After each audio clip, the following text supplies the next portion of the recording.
চাঁদ দেখার চেষ্টা করা হবে। সৌদি আরব, আরব আমিরাত, কাতার সহ বেশ কয়েকটি দেশে আজ 29 রমজান উপলক্ষে চাঁদ পর্যবেক্ষণ করা হবে।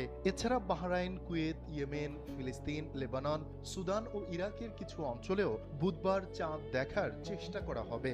বুধবার গালফ নিউজের প্রতিবেদনে জ্যোতির্বৈজ্ঞানিক হিসাব উল্লেখ করে বলা হয়েছে, এদিন সন্ধ্যায় বিশ্বের কোথাও শাওয়াল মাসের চাঁদ দেখা যাওয়ার সম্ভাবনা নেই, কারণ চাঁদ সূর্যাস্তের আগেই অস্ত যাবে, ফলে খালি চোখে তা দেখা অসম্ভব হবে। অন্যদিকে তুরস্ক, Indonesia, Malaysia, Brunei, Singapore, Bharat, Pakistan, Iran, Oman, Jordan, Syria, মিশর ও উত্তর আফ্রিকার দেশগুলোতে বৃহস্পতিবার হবে 29 রমজান। এসব দেশে চাঁদ দেখা হবে বৃহস্পতিবার সূর্যাস্তের পরে।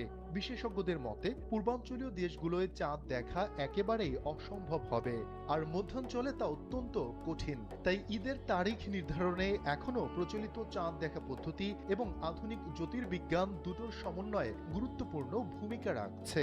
পরিস্থিতি অনুযায়ী অধিকাংশ দেশে ঈদ উল ফিতর শুক্রবার বা শনিবার উদযাপিত হতে পারে।